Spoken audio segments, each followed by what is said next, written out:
সুপ্রভাত। ম্যাথ বইতে তোমাদের স্বাগত। শুরু করছি আজকের ক্লাস।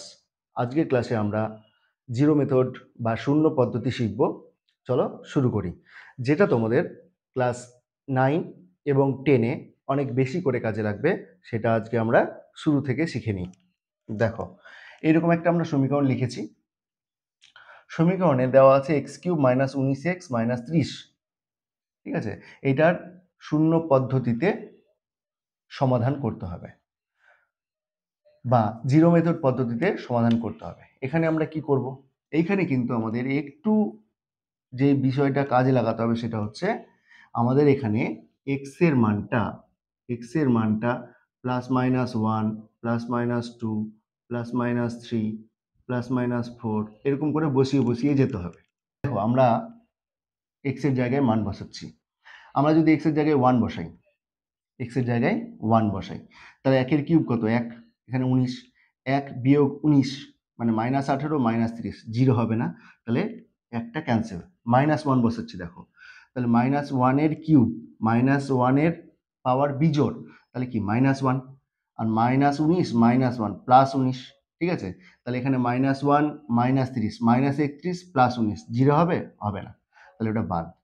তারপরে দেখো, আমি যদি +2 নিই, আমি কি নিচ্ছি? +2। চলো আমি একটা মান বসিয়ে দেখি। 2 এর কিউব কত বলো? 8। x কত? x = 2, তাহলে 2 এর কিউব কত? 8 বিয়োগ 19 2 এ কত? 38 বিয়োগ -30।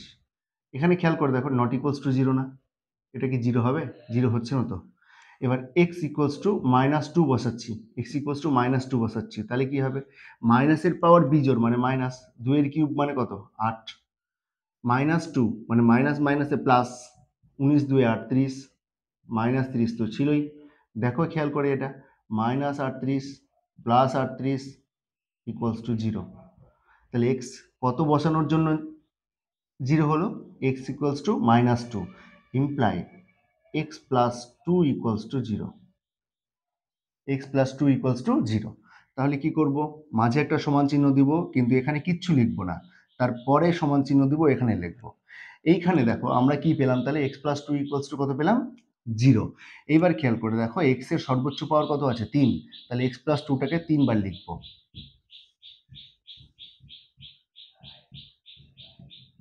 বুঝে গেল? এইবার দেখো, x এর সঙ্গে কত গুণ করলে x³ হবে? আমি জানি x²। তাহলে এবার গুণ করে এখানে লিখছি, তাহলে x³ + 2x²। এইখানে খেয়াল করে দেখো, x² টার্মটাই নেই, তাহলে -2x² একটা লাগবে। তাহলে কি দিয়ে গুণ করতে হবে? দেখো, -2x দিয়ে, তবে তো এটা গুণ করলে -2x² হবে। তাহলে 2x² হলো -4x, প্লাস মাইনাসে মাইনাস প্লাসে মাইনাস, 2 2 4x। এখানে আছে কত আমার? দেখো, -19x, তাহলে -4x হয়ে গেছে, তাহলে -15x আরও লাগবে, তাহলে -15, তাহলে -15x -30। বুঝে গেল? তাহলে দেখো বিষয়টা মিলে গেছে। এইবার দেখো, এইখানেও x + 2 x + 2 x + 2, তাহলে আমরা x + 2 টাকে কমন নিয়ে নেব। তাহলে পড়ে থাকবে কি? দেখো, x² - 2x -15। এইবার খেয়াল করে দেখো যে আমাদের আগের ভিডিওতে আমরা মিডল ফ্যাক্টর করতে শিখেছি। ঠিক আছে, যদি দেখো যে এইটাকে মিডল ফ্যাক্টর আর করা যাচ্ছে না, তাহলে এই অঙ্কটা এখানেই শেষ।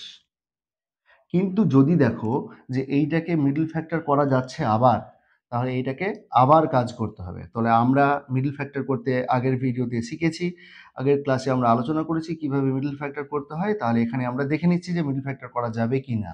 তো এখানে মাইনাস, এখানে প্লাস, মাইনাস প্লাসে মাইনাস, আর 15 একে 15, তাহলে 15কে ভাঙিয়ে বিয়োগ করে 2 আনতে হবে। তাহলে 5 3 15, 5 থেকে 3 বিয়োগ করলে 2 হয়, তাহলে মিডল ফ্যাক্টর করা যাবে। চলো লিখছি তাহলে। তাহলে x², 5 3 15 বললাম, তাহলে -5x, যেহেতু বিয়োগ করে তার জন্য একটা প্লাস নিতে হবে, তাহলে +3x, 5 3 15 -15। বোঝা গেছে? এইটাকে আমি একবার করলাম x + 2, এটাকে সেকেন্ড ব্র্যাকেট দিয়ে লিখছি। এই দুটো থেকে কি কমন যাবে? দেখো, x কমন যাবে, তারপরে থাকবে x -5, প্লাস আছে তো প্লাস লিখলাম। এই দুটো থেকে 5 কমন যাবে, সরি 3 কমন যাবে, তো 3 x -5। ঠিক আছে, এবার দেখো এক্স প্লাস টু, এইখান থেকে এক্স মাইনাস ফাইভ কমন যাবে না, একটা এক্স মাইনাস ফাইভ কমন যাবে, তাহলে পড়ে থাকবে কি এক্স প্লাস থ্রি। বুঝে গেল? তাহলে একটা অঙ্কতে আমরা শূন্য পদ্ধতিও শিখলাম এবং মিডল ফ্যাক্টরও করলাম। বোঝা গেল? তাহলে এটার উৎপাদকীয় বিশ্লেষণ হচ্ছে এটা, বা এটার ফ্যাক্টরাইজেশন হচ্ছে এটা। বোঝা গেছে? তাহলে আজকের ক্লাসটা এখানেই শেষ করছি, দেখা হচ্ছে অন্য কোনো একটা ক্লাসে।